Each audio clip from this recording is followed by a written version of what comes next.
Dr. Dojo the other day, and it was sort of like a bit of a joke. He says, this loss, this loss, this loss they keep on talking about.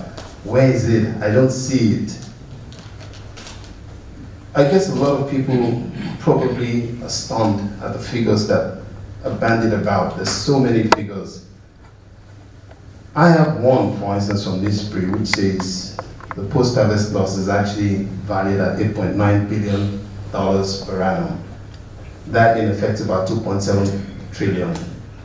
So when we talk about losses, we talk about so many things apart from just the physical destruction of the products. We're talking about depreciation in the value of the product.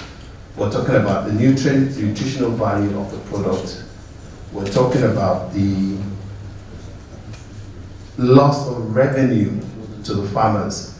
So in talking about post-harvest losses in relation to cold chain as one of the tools, we have to put all this into perspective. And all said and done, I believe it's all about addressing the issue of competitiveness. I mean, that's one issue we don't talk a lot about. We need to be competitive in this environment in order to be a member of the global economy. We're talking about regional economic blocks. Everybody's talking about OTACCWA and so on and so forth. How do we ensure that as an economy, as a country, we're positioned to actually be competitive? Because at the end of the day, we're going to compete with other people. We're not going to live in the silos. We're going to compete with other countries eventually, and we'll be presenting our goods and services, and we can only do that in the most competitive and price-effective manner. Coming back to the main issue of cold chain, when we talk about cold chain, what exactly are we talking about? Wikipedia says the term cold chain or cold chain denotes a series of actions and equipment applied to maintain a product within a specified low temperature range from harvest, production to consumption. So we're basically talking about the entire chain of production up to the point of sale. So although we refer to the term cold chain, I think loosely, I think what it really encompasses is all activities that involve preservation of the product, the crop. I think we shouldn't restrict it to cooling alone. We should look at it from the perspective of drying, ripening, and everything we need to do to extend the life of the product so that we can preserve its state and it doesn't go bad. The impacts of cold chain can reduce spoilage. I mean, we've addressed that issue. Transportation, it reduces cost of transport. In other words, it's when you transport more and you have less damage or less spoilage, at the end of the day, your overall cost is reduced. So when you look at it from that perspective, you will actually reduce your cost. High efficiency rates, we've discussed that, increased output, increased business profit level. I think that's the most important thing, because I think we must always remember that at the end of the day, we're here in order to improve the livelihoods of the farmers in the rural areas. Everything we do needs to make an impact on the people that matter, the farmers, the poor people, the rural dwellers.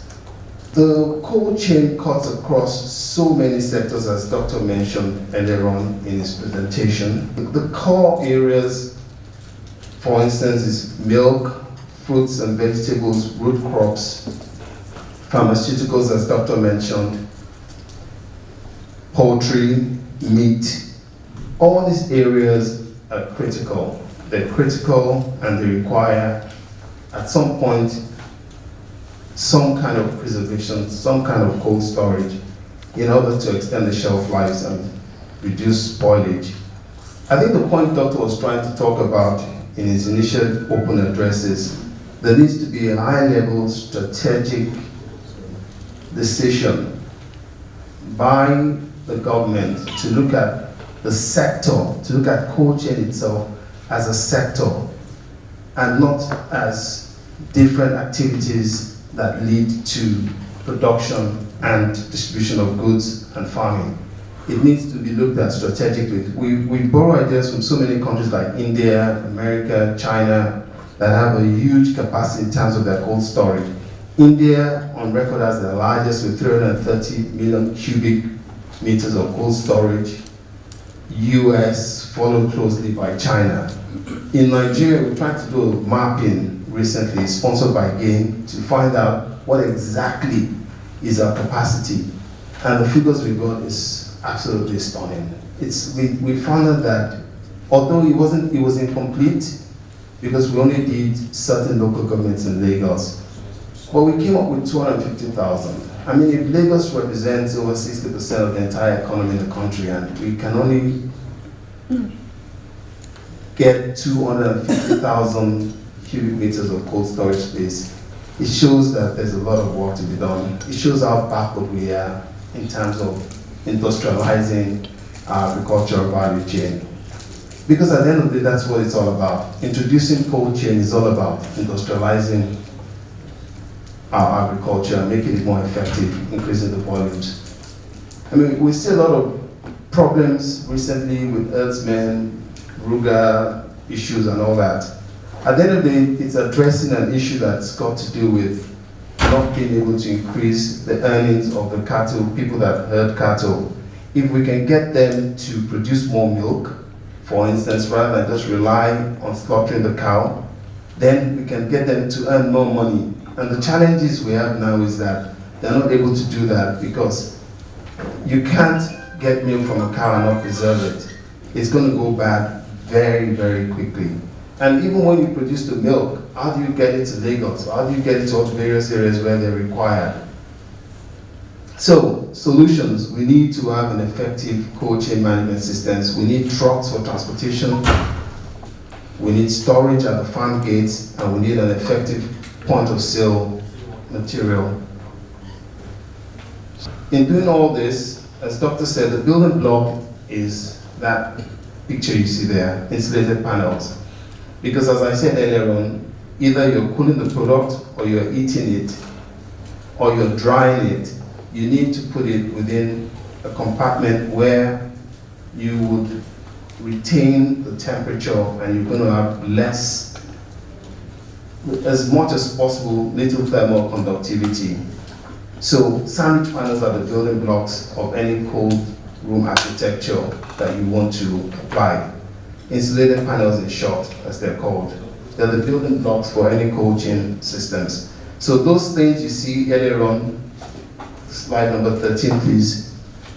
Eventually, when you put them together, you get the cold room, which is what we're all used to. Now, in the cold room, you install your air handling unit to it to disperse the air within the confined environment which you have placed the products.